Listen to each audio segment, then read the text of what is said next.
Bonjour à toutes et à tous, je suis Laurent Goldstein. Bienvenue sur Humain, le podcast qui nous invite à partager un moment de la vie de personnalités comme vous, comme moi, comme nous. Tous ont accepté de faire un bout de chemin avec moi pour vous partager durant 1 heure leur humanité à travers la singularité de leur parcours et de leur chemin de vie. Bonne écoute!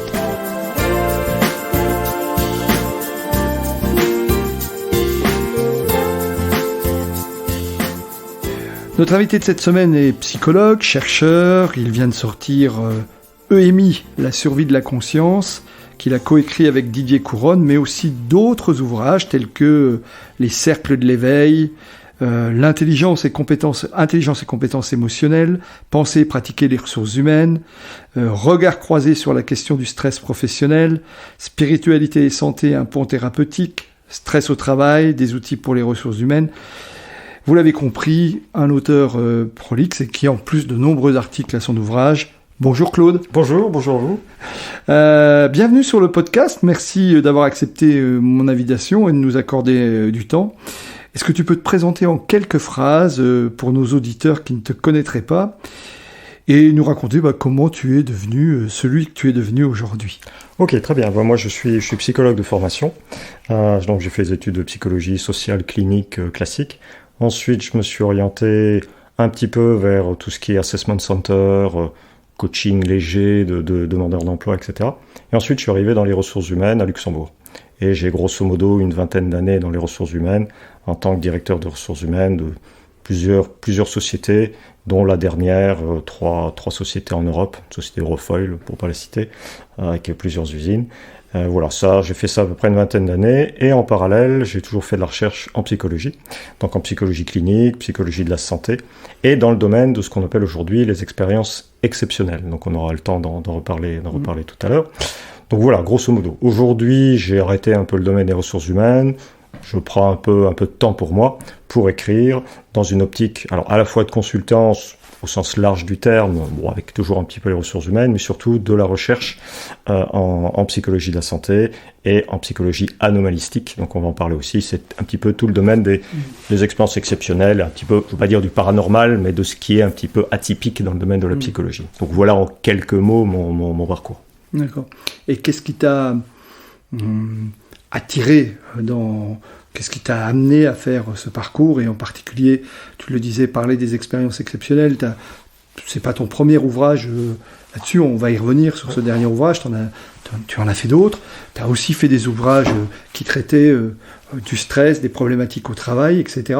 Qu'est-ce qui t'a amené à ça dans ton parcours? J'ai toujours été, depuis l'âge de 12-13 ans, j'ai toujours été intéressé par le domaine, je dirais, de la spiritualité, de l'histoire des religions, de l'ésotérisme et du paranormal au sens global du terme. Ça, il y a une 30aine d'années. Il y a une 30aine d'années, c'était encore assez fermé en France. Il y avait quelques auteurs américains, on entendait parler de quelques auteurs comme Raymond Moody, dans l'expérience de mort imminente, des choses comme ça. Mais voilà, quand on parlait de ça, on était, je ne veux pas dire pas très bien vu, mais académiquement, scientifiquement, en France, il y avait rien.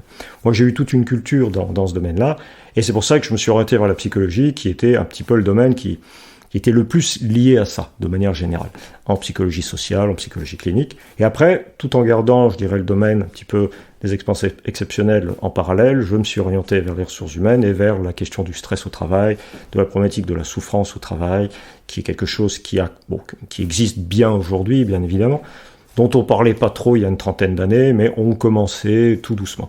Aujourd'hui, on entend cette terminologie un petit peu partout, à tort et à travers d'ailleurs. Et moi, j'ai approfondi un petit peu l'aspect psychothérapeutique du stress au travail. Donc, comment aider l'individu qui subit une tension professionnelle qu'on appelle stress, burn-out, etc. Voilà, grosso modo l'idée. Mais l'origine du lien avec le dernier ouvrage, c'est vraiment quelque chose qui m'a toujours marqué personnellement. C'est vraiment le fil d'Ariane de ma vie, c'est l'étude de la conscience et de la spiritualité dans le champ du paranormal. D'accord. Donc, en fait, tu t'es intéressé très tôt, là tu viens de nous le dire, merci de ce partage. Pour revenir sur les aspects plus liés au monde du travail, tu dis depuis un peu plus d'une 30aine d'années, ça veut dire assez concomitamment aux premiers ouvrages qu'on a pu avoir, je peux parler du burn-out, puisque tu l'as évoqué, de Christina Malache ou autres qui sont arrivés début des années 80, ça veut dire juste derrière, tu as commencé à t'emparer de ça et à travailler C'est ça. En fait, moi, dans les années de 2008-2009, en fait, j'ai fait une thèse en psychologie, tout simplement. Hein. J'ai le master psychologie, etc., etc. J'ai refait une thèse sur la méditation de pleine conscience. En fait, aujourd'hui, on parle beaucoup de la méditation de pleine conscience, donc la mindfulness. Ouais. Quand j'ai fait ma thèse, on n'en parlait pas. On ne savait pas ce que c'était. C'était la première thèse en France sur la méditation de pleine conscience. Et c'était les effets de la méditation de pleine conscience sur la santé mentale en sens global du terme. J'ai sorti cette thèse en 2009 et ça a donné lieu tout de suite à trois ouvrages. Un ouvrage sur les nouvelles psychothérapies, où justement on parlait de relaxation, de 2009. Mindfulness... 2009, voilà. De l'EMDR pour les psychotraumatismes, pardon. Donc voilà.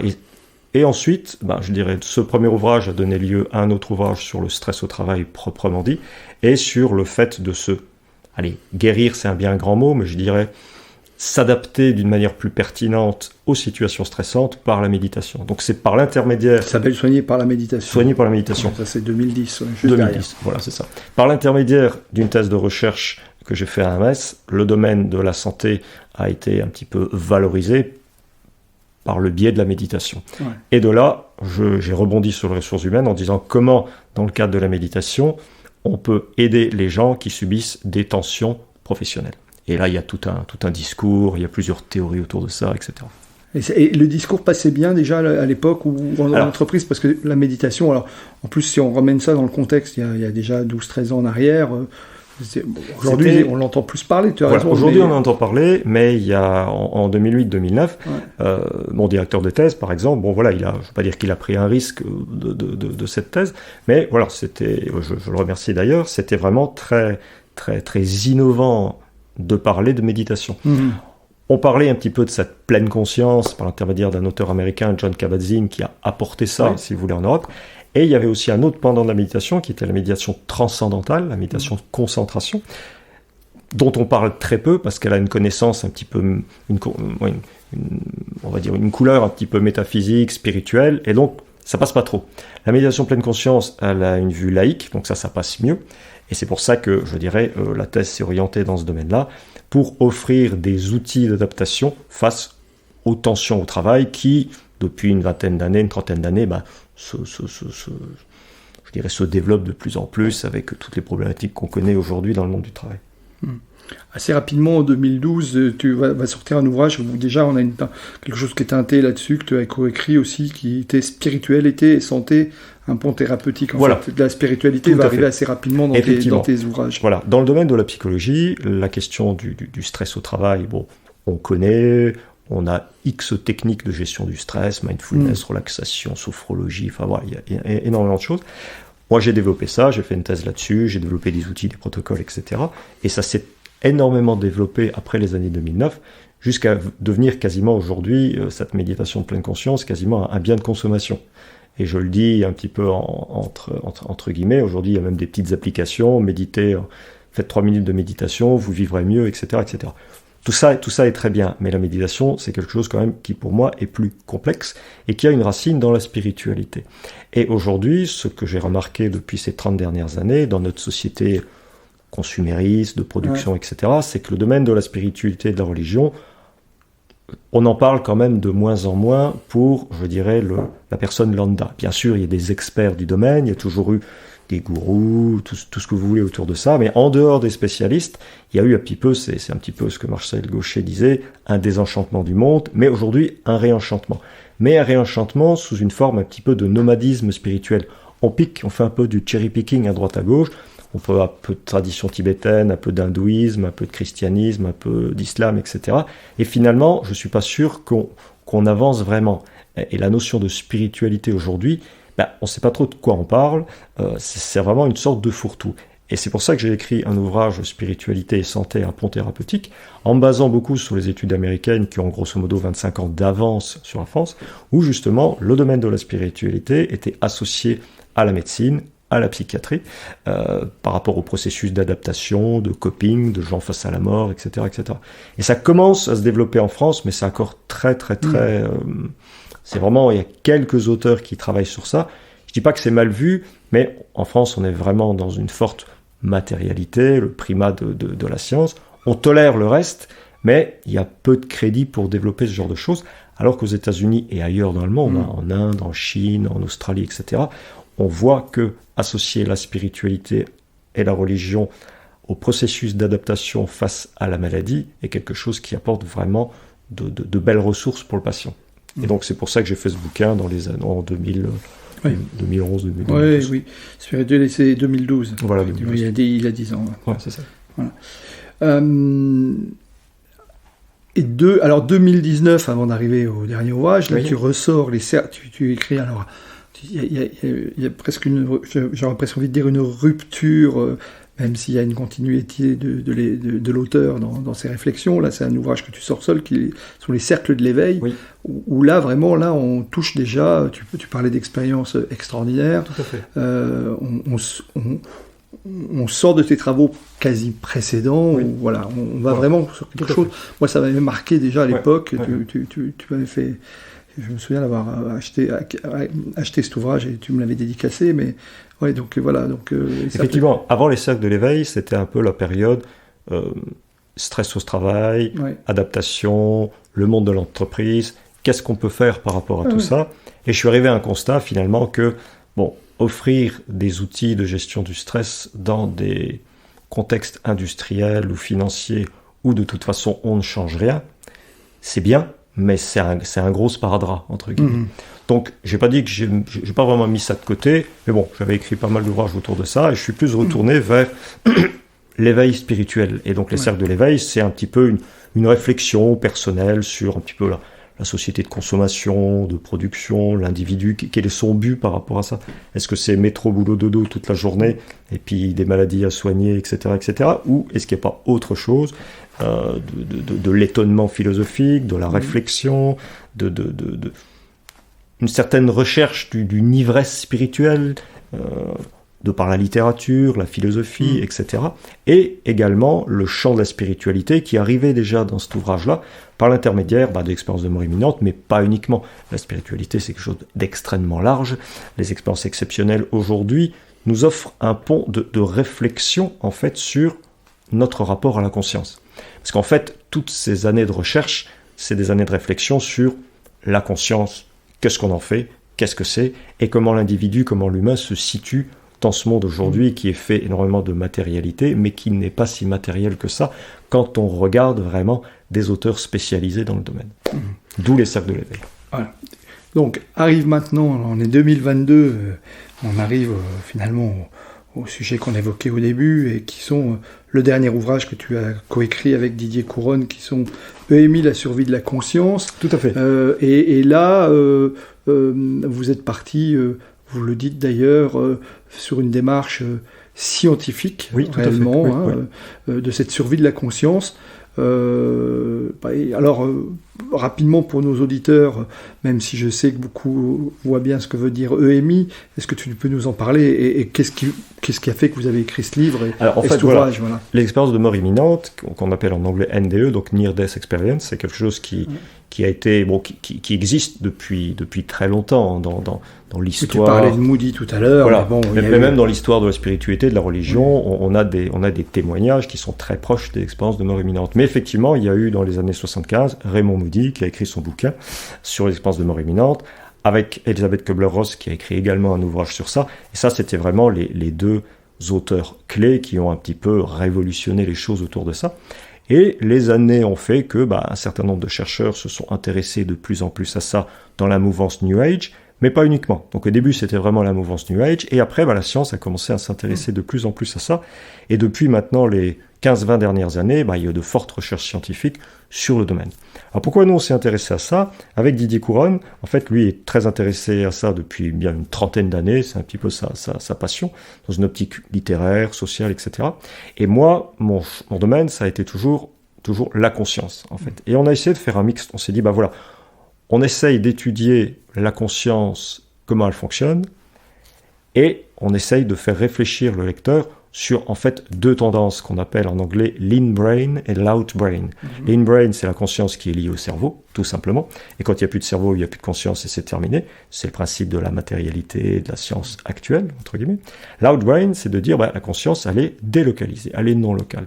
Vous mourrez, la conscience continue. Et là, on rentre dans le champ un petit peu de ce que les expériences New Age ont développé, mais également dans le champ de la spiritualité, de la religion, dans le champ de la croyance. On n'est plus dans le champ de la science. Alors nous, avec cet ouvrage, on a fait un petit peu un état des lieux sur les expériences de mort imminente, qui sont des expériences qui sont maintenant, je ne veux pas dire fréquentes, mais beaucoup plus fréquentes qu'on ne le croit. Une personne sur 10 qui ont des problèmes cardiaques, des choses comme ça, ont fait des expériences de mort imminente. Et tout ça, c'est vraiment scientifique. Il y a des groupes de recherche, notamment le Coma Science Group en Belgique, qui s'intéressent vraiment à ça, mais toujours dans une optique neurologique, scientifique. Mais voilà, grosso modo, les scientifiques sont intéressés par l'expérience de mort imminente avec plusieurs types d'interprétations aujourd'hui, neurologiques, physiologiques, métaphysiques, bon voilà. Et il y a une belle ouverture de la part des scientifiques parce que on dit pas, il y a une trentaine d'années, on disait il y a une apoxie du cerveau, boum, c'est ça, et puis il n'y a rien d'autre, etc. Aujourd'hui, on est ouvert à beaucoup plus de choses. Donc le neurologue qui va étudier ça, il va pas dire l'expérience métaphysique, c'est du pipeau, il va dire moi, c'est pas ce que j'étudie. Peut-être c'est ça, allez voir les spécialistes. Moi, j'étudie l'aspect neurologique. Le psychologue va dire j'étudie la psychopathologie, etc., etc.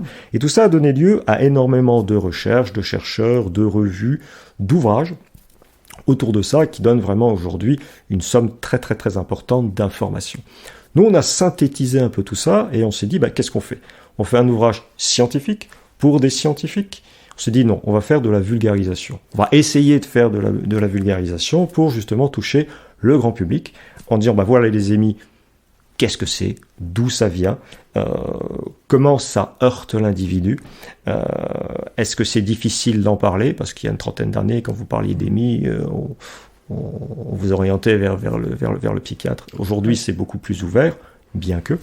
Et on s'est dit, voilà, on rentre par la porte des EMI pour en fait étudier la conscience. Et ensuite, dans cet ouvrage, on donne des grilles de lecture.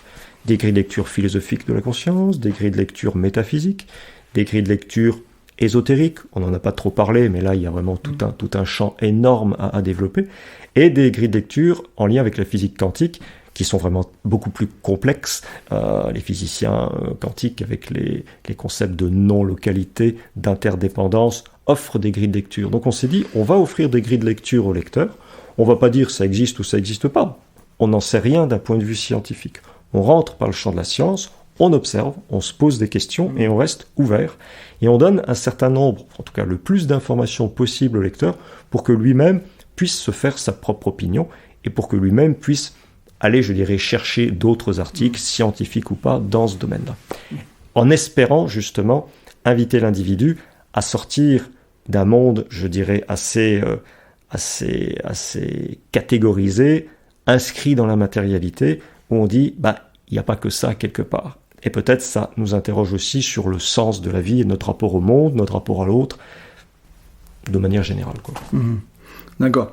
Et, alors, oui, donc les fameuses EMI, forcément maintenant, tu l'évoquais, tu te donnais un ratio que tu connais sans doute parce que vous l'avez étudié d'1 sur 10. Je renvoie nos auditeurs à l'épisode précédent avec Karine Plagnard qui a elle-même fait une EMI.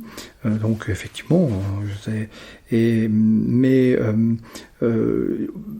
professeur Charbonnier et d'autres disent en particulier que c'est l'évolution des techniques de réanimation qui permet finalement aujourd'hui d'avoir un panel plus important, et puis un meilleur accueil de l'écoute, parce que je me souviens des travaux faits par Rafi Mpoutou, avec lequel j'ai travaillé il y a quelque temps, qui avait fait un travail là-dessus aussi, qui parlait du coaching nécessaire, enfin, qui proposait le coaching à des gens qui avaient fait des EMI, parce que ils souffraient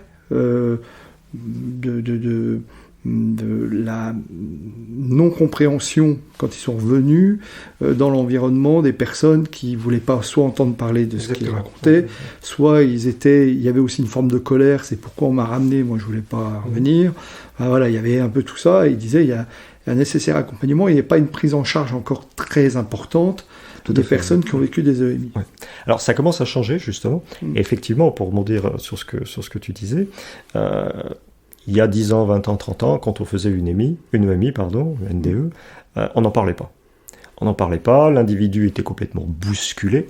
Elle décrivait ce qu'on voit classiquement dans les EMI, bien que dans le domaine des EMI, il y a énormément de choses. Il n'y a pas une EMI type, on parle plutôt d'un continuum d'expériences de mort imminente, où effectivement il y a cette lumière, des fois on voit des gens qui sont morts, des fois il y a cette projection du corps, enfin il y a différents types de facteurs qui sont bien décrits aujourd'hui, quasiment une douzaine de facteurs avec des échelles qui explicitent un peu tout ça, les échelles de Grayson. Donc Grayson, c'est un scientifique extrêmement connu qui ont oui, parce qu'il y a quelqu'un qui a fait en France, il y a quelqu'un qui a fait une thèse doctorale aussi. Il y a quelqu'un qui a fait une thèse doctorale en médecine sur ce domaine-là aussi, et maintenant ça commence vraiment à se développer. Donc en fait, le patient qui faisait une EMI, il était perdu. Son médecin ne pouvait pas lui répondre, le psy, il ne savait pas trop quoi dire, etc. Maintenant, depuis, je dirais, quelques années, notamment à Nancy, il y a un service, le CIRCE, qui s'occupe des expériences dites exceptionnelles, où on sait écouter les patients sur toutes les expériences exceptionnelles. Pas uniquement les EMI, mais ça peut être le contact avec des entendeurs de voix, ça peut être des gens qui ont vécu des contacts avec des médiums et qui sont entrés en contact avec des personnes disparues. Tout le domaine, je dirais, du champ un petit peu du paranormal, de la parapsychologie, et c'est fait par des psychologues qui sont formés à ce domaine et qui ne jugent pas, qui ne disent pas c'est vrai ou c'est pas vrai. On écoute le patient et on essaye de l'aider à intégrer, à digérer cette expérience pour lui permettre de mieux vivre. C'est vraiment ça l'idée, et ça commence maintenant de plus en plus. Donc il y a un certain nombre de psychologues, notamment à Nancy, qui travaillent sur ça, et d'autres vraiment qui font de la recherche sur les EMI et sur tous les autres domaines, et là en fait on rentre dans le champ de la parapsychologie scientifique, qui est pas vraiment reconnue encore en France, mais qui existe et qui est reconnue aux États-Unis vraiment, avec la grande organisation qui est la Parapsychological Association, qui regroupe vraiment de très très grands savants, Dean Radin pour pas le citer par exemple, et bien d'autres, qui font vraiment des recherches extrêmement poussées, avec des blindages statistiques de haut niveau sur tous les domaines de la parapsychologie, qui sont télépathie, télékinésie, clairvoyance, clairaudience, etc., etc.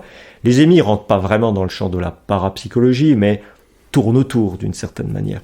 Et donc, voilà, on écoute mieux les patients, on sait travailler avec eux, et on sait donner du sens à ça. Indépendamment du fait que on y croit, on n'y croit pas. Il y a toujours deux domaines, et il y aura pour l'instant toujours deux domaines. La science, qui ne peut pas se baser sur la croyance, elle ne peut que prouver les choses. Aujourd'hui, on ne peut pas prouver une EMI, il faudrait pouvoir la susciter. Or, aujourd'hui, susciter une mort imminente, c'est éthiquement très très très difficile, et c'est quasiment impossible. Donc, la science essaye d'investiguer les caractéristiques de l'EMI, les conséquences de l'EMI sur les individus. Moi, je travaillais en parallèle sur les conséquences d'une EMI sur l'augmentation de la spiritualité chez des sujets. Donc ça, la science peut le faire. Et après, il y a le domaine des croyances. Le domaine des croyances, où pour certains, l'EMI, c'est un contact avec un autre champ de conscience, un au-delà, on l'appelle comme on veut.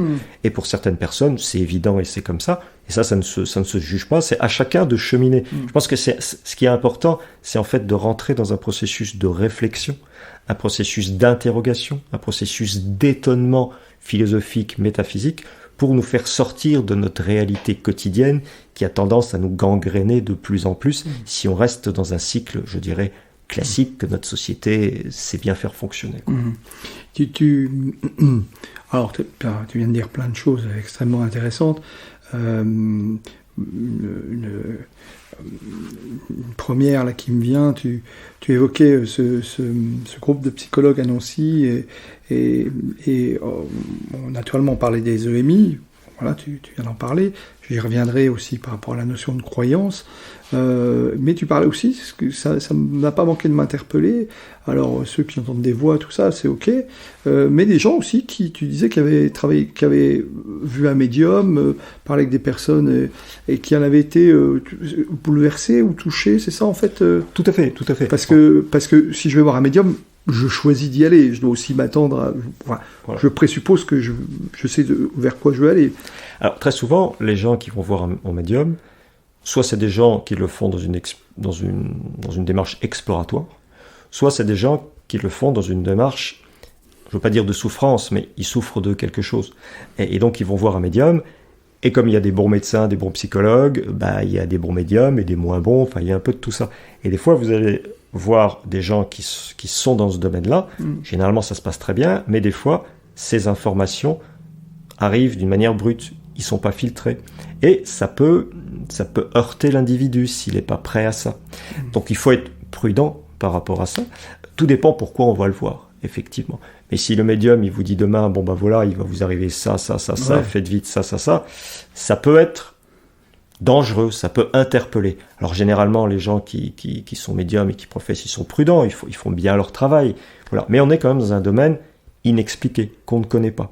Et le champ de la psychologie anomalistique étudie tout ça pour donner, je dirais, des grilles de lecture différentes.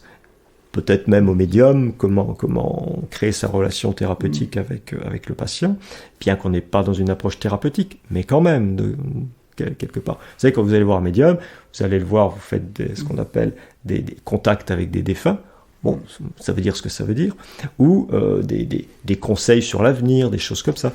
Donc le médium, il travaille avec différents types, il travaille avec des jeux de cartes, il a sa technique, etc. Après, on y croit ou on n'y croit pas, peu importe, mais les gens qui vont les voir, ils attendent quelque chose. Et ça, il faut rester un peu prudent par rapport à ça. Et c'est pour ça qu'il y a un certain nombre de chercheurs qui ont développé des approches, je dirais, d'accompagnement de ce qu'on appelle aujourd'hui la clinique des expériences exceptionnelles, pour pouvoir écouter les gens, les rassurer, les aider dans leur cheminement de toutes ces expériences exceptionnelles. Alors, il y a les EMI, mais il y a également ce qu'on appelle les projections hors du corps, les expériences psychédéliques, l'expérience avec la drogue, etc., etc. Oui.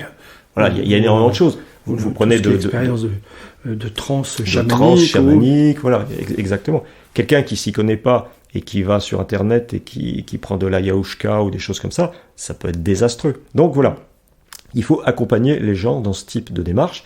Et aujourd'hui, il n'y a pas vraiment de profession qui accompagne les expériences exceptionnelles, à part, je pense, le champ de la psychologie et de certains chercheurs qui vont dans ce domaine-là, et qui sont d'ailleurs, certains travaillent à Nancy dans ce domaine-là. Ouais, très bien.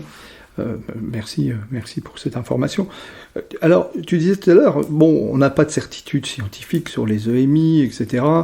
Et je reviendrai après sur le champ de la croyance, mais finalement, ça fait maintenant 50 ans, presque 50 ans qu'on a des ouvrages, et ne parlons même pas de tout ce qui se fait en ce moment, tu l'évoquais, et j'imagine que dans ton ouvrage on l'évoque aussi, et il y a quand même maintenant pas des centaines, mais des milliers de cas, et somme toute, en science, on s'appuie aussi sur l'échantillonnage des personnes interrogées, et le nombre fait quelquefois démonstration, fait foi dans la démonstration. Et là, il y a quand même toujours cette barrière, parce que finalement... il y a toujours une prudence, une extrême prudence. Parce que finalement, si j'en ai lu quelques-uns, mais forcément je n'ai pas lu tout ce que vous avez pu lire, mais au fond, si on regarde les centaines de témoignages depuis Moody, mais j'évoquais tout à l'heure le professeur Luc Charbonnier, mais il y en a beaucoup d'autres qui ont écrit derrière, et qui expliquent que, alors moi j'ai pas les 12 phases dont tu parles, mais à peu près la même chose. Finalement on peut se dire, ok, s'il y en avait qu'un, on se dirait, ça sort de son imagination, mais quand il y a des milliers de personnes qui racontent à peu près les mêmes choses, ça semble quand même assez factuel. Quand même. Effectivement, alors c'est justement la singularité de la science. La science, aujourd'hui, elle est basée sur la méthode expérimentale, et elle doit reproduire un certain nombre de choses. Ça doit passer dans des articles, des comités de lecture, ça prend énormément de temps. C'est vrai qu'il y a eu des centaines de cas, en fait des dizaines de milliers de cas d'émis dans le monde, de ce qu'on connaît, parce qu'il y a encore des dizaines de cas de milliers qu'on ne connaît pas.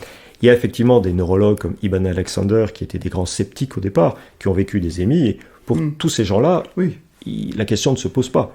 L'émis existe, elle offre une connexion avec une conscience non locale, avec un au-delà, un autre champ de conscience. Et là, on rentre dans le domaine de la spiritualité, de l'ésotérisme, de la religion, du mysticisme, de la métaphysique. La science, elle n'est pas orientée vers la métaphysique. La science, surtout en France, elle est très mécaniste, donc elle étudie aujourd'hui le cerveau, la neurologie, donc elle est extrêmement prudente. Si les scientifiques diraient aujourd'hui, bon ben voilà, les émis sont une porte ouverte vers l'au-delà, ça serait une révolution, et la science marche très très très très très lentement. On parle toujours de ces fameux changements de paradigme, du philosophe Kuhn qui a développé un peu tout ça. Bon voilà, ce qui est intéressant aujourd'hui, ce qu'il faut retenir, c'est que les scientifiques sceptiques, les neurologues, les médecins commencent à s'intéresser à ça et à étudier ce genre de choses. De différentes façons. L'optique physiologique, neurologique, psychologique, et la quatrième, c'est vraiment l'hypothèse transcendantale, mais la science ne veut pas expérimenter sur l'hypothèse transcendantale. Donc eux, ils essaient de savoir un peu comment ça se passe, mais je pense intuitivement qu'on sera toujours dans deux dynamiques. Une dynamique de croyance, où à un moment donné, oui, les émis offrent des possibilités sur tel et tel domaine, et le sceptique qui aimerait bien, mais qui, dans sa position scientifique, tant qu'il ne peut pas reproduire ce type d'expérience, tant qu'il n'a pas un microscope, entre guillemets, pour voir ce qui se passe dans une autre dimension, si elle existe, comme elle est décrite dans les traditions religieuses, tant qu'il n'y a pas cette technicité pour investiguer dans ce domaine-là, et je ne vois pas comment elle existerait demain, et là on n'est plus dans le champ de la psychologie, on est dans le champ de la physique quantique, etc. Ouais. Tant qu'il n'y a pas ça, ça sera extrêmement difficile. Ouais. C'est pour ça que les scientifiques aujourd'hui se disent, nous on étudie le cerveau. On étudie le cerveau, qu'est-ce qui se passe dans le cerveau quand il y a une émie, mais c'est très difficile d'étudier le cerveau pendant l'émie. Et donc voilà. Maintenant il y a des cas qui sont extrêmement surprenants. Au début, on expliquait les émis en disant, voilà, il y a une apoxie du cerveau, on voit un tunnel parce qu'il y a des problèmes de vision, etc. On essayait d'expliquer un petit peu tout ça. La religion expliquait ça aussi à sa façon. Enfin, chacun disait, il y a une trentaine d'années, je me souviens de débats autour de ça. Chacun était un peu chasse-gardée, touchait pas à mon domaine. Aujourd'hui, on parle généralement d'une manière un peu plus ouverte, mais il existe des cas, quand même, il y a un cas qui me vient à l'esprit, une personne qui a des problèmes cardiaques, elle est sur la table d'opération, elle est vraiment, le cœur s'arrête pendant 3, 4, 5 minutes, et on arrive à la réanimer, etc. Et la personne décrit son émie, et justement, elle s'est vue sortir de son corps, etc. Elle a entendu de la musique, elle a entendu, on lui a enlevé un dentier à un moment donné qu'on a mis dans un... Elle a décrit tout ça. Et quand elle est revenue, elle dit, voilà, vous avez mis la musique là, vous avez pris des notes dans le truc là, vous avez mis un certain nombre de mes affaires là. Impossible que la personne sache ça. Totalement impossible. Et face à ça, les scientifiques, comme dans beaucoup de guérisons particulières, comme beaucoup de phénomènes particuliers, qu'est-ce que vous voulez qu'ils disent ? Ils disent, on constate, mais on ne sait pas expliquer. Et très souvent, les scientifiques aussi, quand ils sont entre eux, ils parlent de tout ça. Et quand ils sont, face à l'institution, ils doivent prendre un peu plus, de recul et de prudence, parce que ce fameux paradigme d'ouverture, il commence à s'ouvrir, mais vraiment, on ouvre la porte un tout petit peu. Alors, il ne faut pas l'ouvrir très très grand non plus, sinon on tombe un petit peu dans le New Age, avec aussi des fois des délires où on croit tout et n'importe quoi, etc., etc. Il faut rester prudent, et je pense que, pour ma part, pour étudier un phénomène comme les NDE, ou les émis, il faut une pluridisciplinarité d'approche.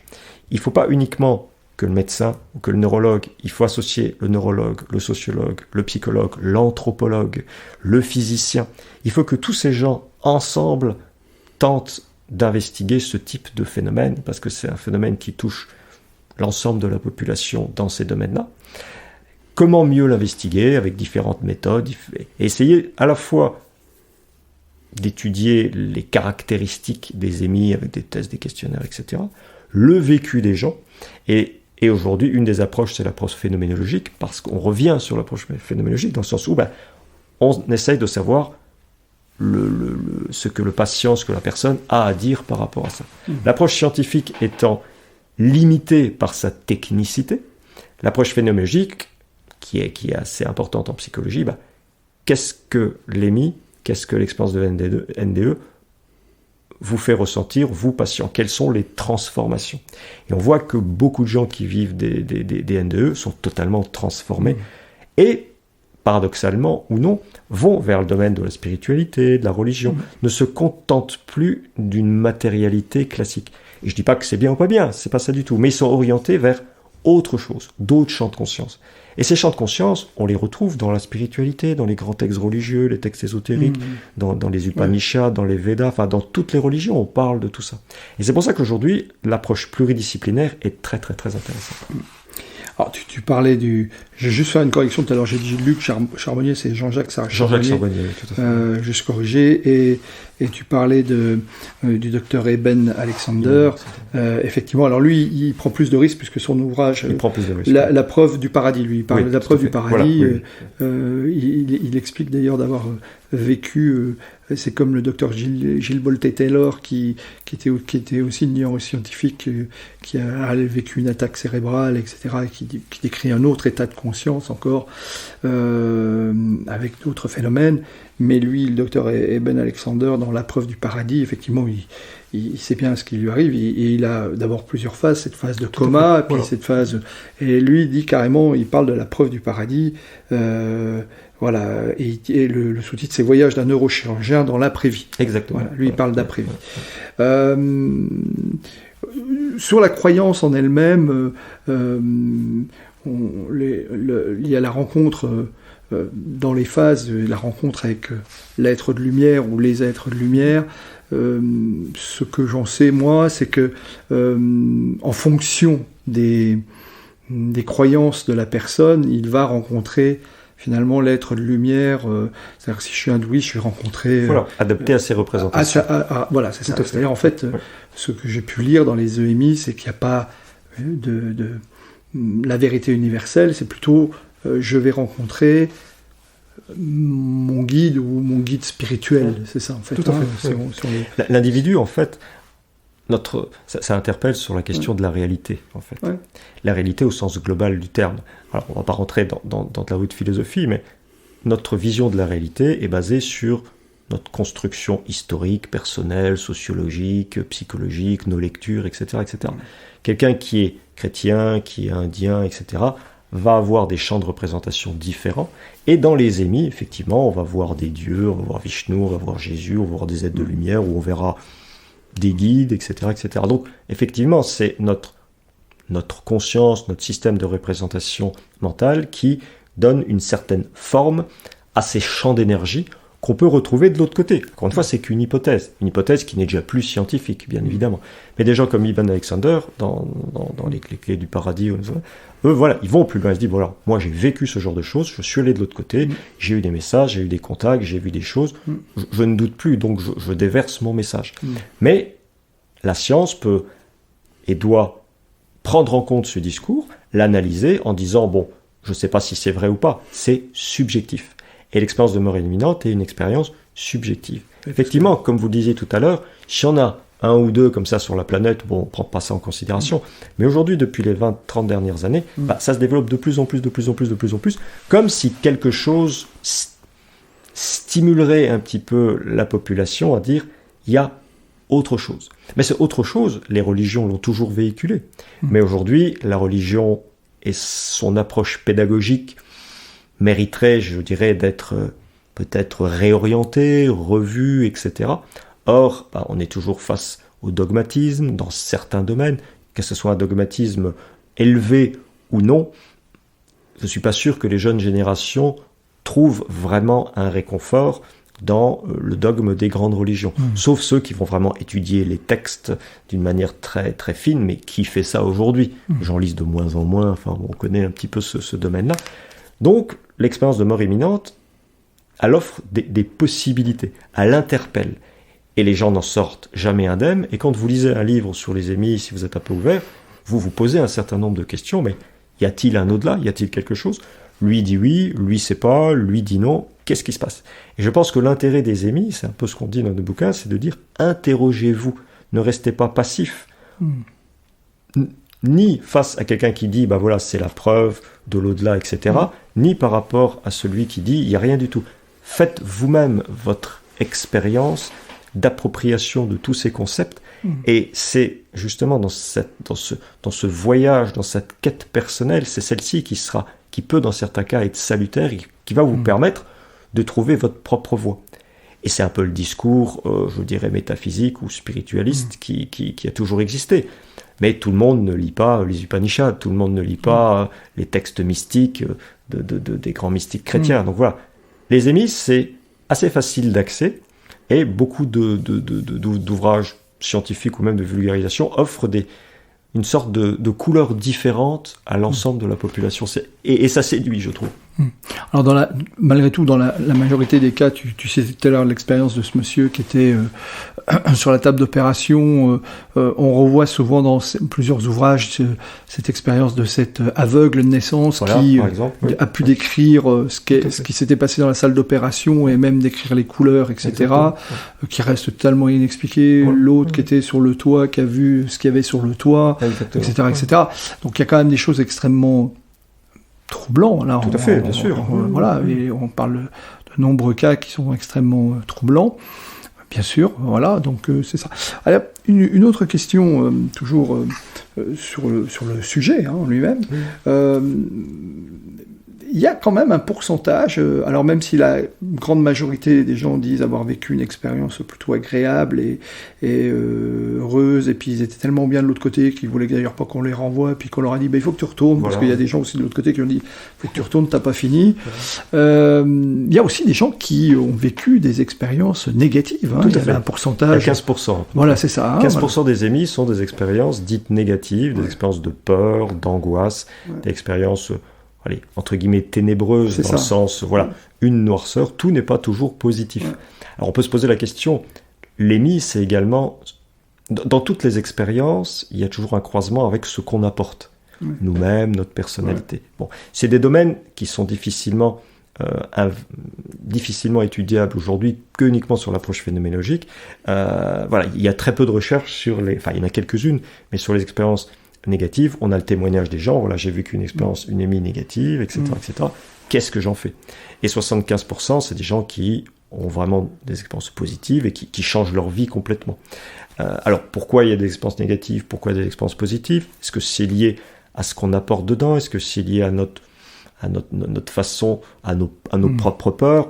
Là, j'ai pas du tout la réponse par rapport à ça, et là, ça nécessiterait des recherches beaucoup plus poussées, en fait. Mais toutes les expériences de mort imminente ne sont pas toutes lumineuses, effectivement. D'accord. Merci. Donc, cet ouvrage, alors, comment on peut se procurer tes ouvrages ? Alors, il y a un site, on mettra le lien, naturellement, dans le descriptif de l'épisode, et donc, on reverra vers. En fait, c'est les éditions de Vinci. Bon, ça se trouve dans les librairies, Amazon, tous les librairies classiques, on peut le trouver sans aucune difficulté. D'accord. Pour revenir à un sujet qui est aussi lié à ce que tu aimes et aussi ton cœur de métier. Tu as beaucoup travaillé sur le stress, tu as beaucoup travaillé la pleine conscience, tu as aussi travaillé sur l'intelligence l'intelligence et les compétences émotionnelles. Quel conseil tu pourrais donner à quelqu'un qui, dans cette période que tu décrivais d'ailleurs tout à l'heure, qui serait sous stress, est-ce que toi-même d'ailleurs tu as des rituels de vie ou des choses qui te permettent de gérer la pression Moi j'ai fait de la méditation j'avais commencé à faire de la méditation à l'âge de 12-13 ans. J'ai commencé très tôt, lié à des expériences personnelles, etc. Et j'en fais pas régulièrement, j'en fais quand j'ai envie d'en faire. Il faut vraiment le ressentir. Il y a des gens qui font de la méditation. Encore une fois, qu'est-ce que c'est la méditation ? Là aussi, c'est quelque chose de très large. Et je dirais qu'il y a deux façons. Il y a la méditation de concentration où on ferme l'esprit sur une concentration, sur une flamme, sur un mantra, sur une parole, etc. Et il y a cette méditation de pleine conscience où on observe le flux des pensées sans les juger, sans s'y accrocher. C'est loin d'être évident. Parce que quand on fait ce genre de choses pour diminuer du stress, on veut un accomplissement, on veut une réussite. Or, la méditation, c'est tout sauf une réussite. C'est un petit peu le discours d'un philosophe indien, Krishnamurti, qui a très bien expliqué tout ça. La méditation, c'est pas se mettre assis et dire « ça ira mieux, je vais réduire le stress ». Non, ça c'est une technique de gestion de stress. Donc aujourd'hui, moi j'ai titillé un peu différents types de façons de gérer le stress, mais c'est pas facile. C'est jamais facile. Et c'est pas en suivant un protocole de méditation ou de relaxation, ça va aider sur le moment. Ce qui est important, si vraiment il y a un conseil à donner, c'est de rentrer dans des processus à long terme. Faire une séance de méditation une fois de temps en temps, c'est bien, mais je suis pas sûr que ça va entraîner des processus adaptatifs pérennes. Il faut se prendre 20 minutes, 30 minutes, tous les jours, tous les 2 jours. Un peu comme quand on fait du sport, c'est la même chose. Quelqu'un qui fait un footing 2 heures tous les jours, il se sentira très bien, il va créer de la sérotonine, il se passera très bien. Voilà, tout le monde ne peut pas faire ça. La méditation, c'est un peu la même chose. Plus vous en faites, plus vous rentrez dans un processus de vie où justement, d'une part, vous commencez à prendre du temps pour vous, du temps à revenir à votre propre conscience, à des ressources naturelles, à une connexion avec vous-même. Et ça, c'est très important.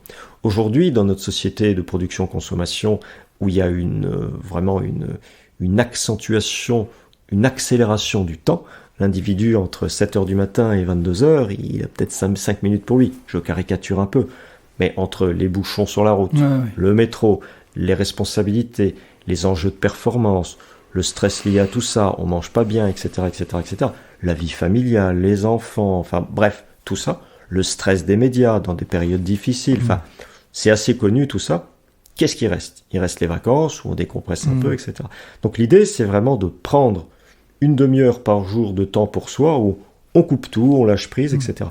Mais c'est loin d'être évident. C'est loin d'être évident parce qu'on trouvera toujours une excuse pour dire j'ai pas le temps, je le fais demain, etc. Et c'est pour ça que les gens aujourd'hui, je pense, enfin c'est ce qu'on entend en tout cas, et là c'est plutôt le psychologue qui parle, vont quand même pas très bien. Il y a une souffrance psychologique qui est quand même très très très importante parce qu'on est dans un mode de société que moi je qualifie de pathologique de plus en plus. D'accord. On se connecte moins à la nature, on se connecte moins aux autres, on se connecte de plus en plus à nos téléphones portables, à Internet, à des jeux, etc., etc. Et tout ça, ça crée un contexte qui nous détourne, je pense, d'une certaine nature, d'une certaine fraîcheur qui pourrait nous faire du bien. Qu'on retrouve peut-être en vacances. Les gens vont en vacances, on dit « Oh là là, je me suis baladé pendant 1 heure, qu'est-ce que ça m'a fait du bien ?» Mais pourquoi ils ne le font pas tous les jours ? Ils vont dire j'aimerais bien, mais je ne peux pas à cause de ça, de ça, de ça, de ça, de ça. Donc je suis stressé, donc j'en peux plus, je prends des anxiolytiques. Bon, ça aide. Maintenant, les techniques de méditation, de relaxation demandent du temps. Et c'est pas toujours évident pour des gens avec des enfants, etc. C'est pas toujours évident. Donc le conseil, c'est stimulez-vous à, je dirais, des approches pour vous-même, que ça soit de la méditation, que ça soit de la musique, que ça soit de l'art, que ça soit du cinéma. Prenez du temps pour vous, pour décompresser, pour vous retrouver, pour vous ressourcer. Ça, c'est très important. Et déjà ça, aujourd'hui, tout le monde n'y arrive plus. Et la situation sociale, économique, familiale et sociologique est complexe. Et on arrive à des situations explosives qui font le bonheur des psychologues, des avocats, des médecins, etc., etc. Et le monde est comme ça aujourd'hui, malheureusement. Merci pour ça, et je partage beaucoup ce que tu dis, et d'ailleurs beaucoup de nos invités à ce micro ont partagé à peu près les mêmes choses. Et oui, la balade d'1 heure, tout le monde aime la faire en vacances, bien sûr, bord de mer, montagne, etc. Et oui, bon, après, c'est sûr, ça nécessite, dans le rythme que tu décrivais tout à l'heure, soit de se discipliner, c'est-à-dire se lever encore 1 heure plus tôt le matin, ou 1h30, ou je sais plus tard le soir, mais ça, c'est encore autre chose. Et juste pour ajouter un élément, aujourd'hui, on est dans une société de plus en plus mentale. Et notre mental, il nous joue des tours. On est prisonnier du mental. Notre mental, il cogite tout le temps, tout le temps, tout le temps, tout le temps. Il s'arrête jamais. Il se construit également sur des peurs, parce qu'aujourd'hui, il y a des peurs qui nous empêchent d'aller à un endroit, à un autre, et le mental, il s'arrête pas, il s'arrête pas, il s'arrête pas. Essayez de ne plus penser, essayez de faire taire votre mental, vous verrez que c'est quelque part impossible. La méditation peut aider, et au fur et à mesure des gens qui font de la méditation de pleine conscience, par exemple, si on parle d'observance thérapeutique, généralement les protocoles, c'est dure 8 semaines, 4 heures par semaine sur 8 semaines, et c'est des méditations qui sont accompagnées par des méditants chevronnés. Et quand vous êtes accompagné, vous avez déjà une aide, c'est autre chose. Et donc les gens pratiquent. Mais dès qu'on lâche l'accompagnement, il y a peut-être 10, 15, 20%, je dirais entre 10 et 15% de gens qui continuent parce qu'ils trouvent quelque chose. Mais 10-15%, c'est pas beaucoup. Et au bout d'un an, c'est plus 3-4%. Et finalement, on arrive à 2% de gens qui ont ça en eux, qui sont un peu mystiques, métaphysiciens, etc. Oui, tout simplement qui sont... Donc il faut un accompagnement. Oui, alors, on parle beaucoup de coaching un peu aujourd'hui dans différents domaines, mais je pense qu'il faut accompagner les gens pour leur permettre de trouver un temps pour eux, quel que soit le mode, je dirais, de moyen de lâcher prise d'une certaine manière, grosso modo. D'accord.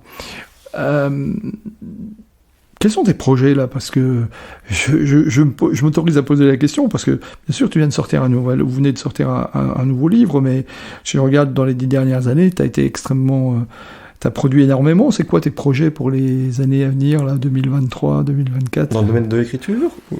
Peu importe, tes projets de manière générale. Dans le domaine de l'écriture, je participe à une direction d'ouvrage sur un traité de parapsychologie, qui sera le premier traité de parapsychologie en France, avec vraiment les spécialistes du domaine, notamment beaucoup de gens de l'Institut Métapsychique International, l'IMI, à Paris, qui sont vraiment les spécialistes du domaine. Donc en fait, on fait un état des lieux un petit peu de la parapsychologie scientifique. Bon, ça sortira peut-être fin de l'année prochaine, le temps de construire tout ça. C'est un peu l'équivalent des Handbook of Parapsychology que les Américains font dans leur coin. C'est faire un état des lieux un petit peu du domaine. Donc ça, c'est un domaine. J'ai un autre bouquin en cours sur la spiritualité, la méditation et la santé mentale. Donc c'est toujours un lien entre méditation et spiritualité et l'impact sur la santé mentale. J'ai quelques autres projets de livres aussi, mais bon, ça c'est pour plus tard. J'avais beaucoup travaillé sur en fait l'influence de la prière d'intercession dans le soin.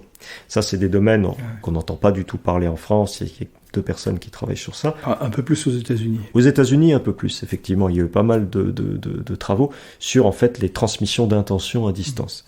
Transmission d'intention laïque, pouvoir de la prière. Et grosso modo, les études nous montrent que dans 50% des cas, ça marche, dans 50% des cas, ça marche pas. Et dans les 50% des cas qui marchent, à 80%, il y a un effet placebo si la personne sait qu'on prie pour elle. Mais dans tous les cas de figure, il y a quelque chose de bénéfique. J'ai écrit quelques articles là-dessus, peut-être un bouquin plus tard dans ce domaine-là. Voilà pour la partie un peu recherche, quoi.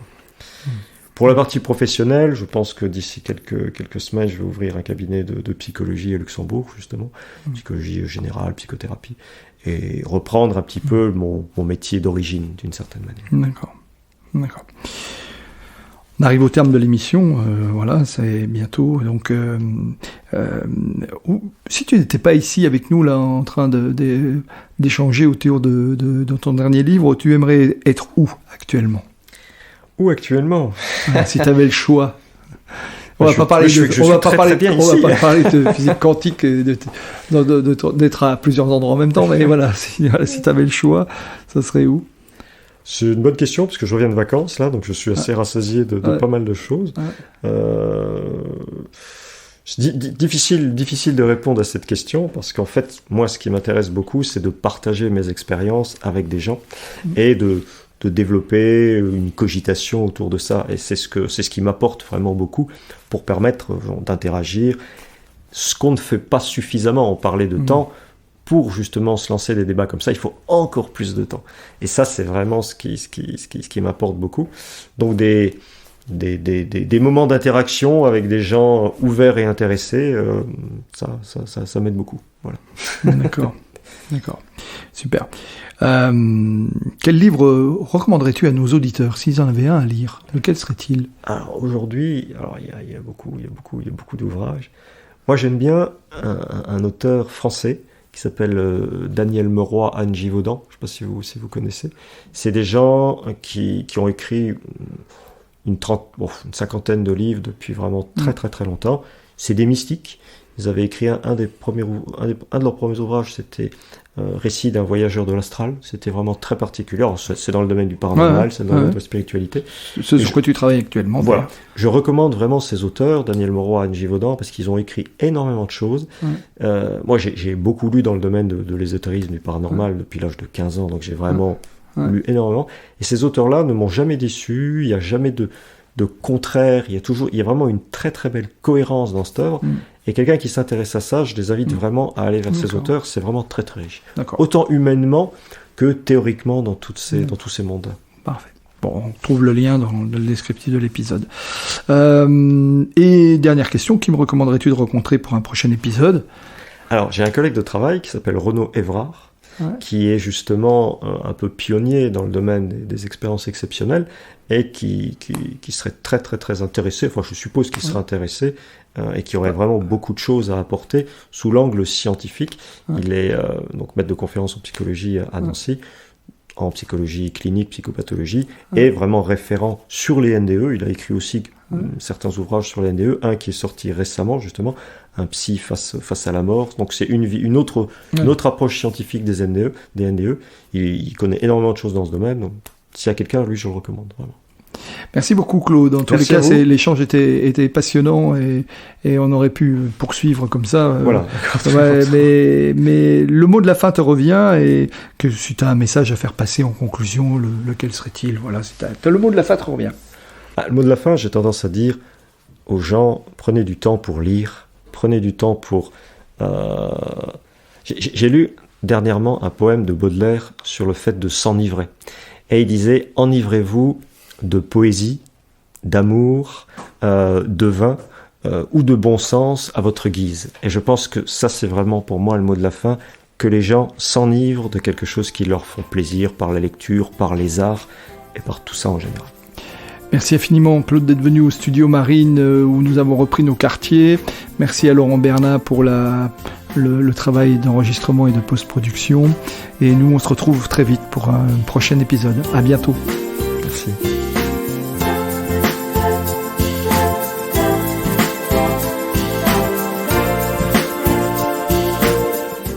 Merci d'avoir écouté cet épisode jusqu'au bout. Si ce podcast vous a plu, n'hésitez pas à en parler autour de vous et à le partager. Pensez aussi à nous soutenir en mettant une note, un commentaire et à vous abonner sur votre plateforme de podcast préférée. Vous trouverez les liens liés à cet épisode dans la description. À la semaine prochaine pour une nouvelle rencontre.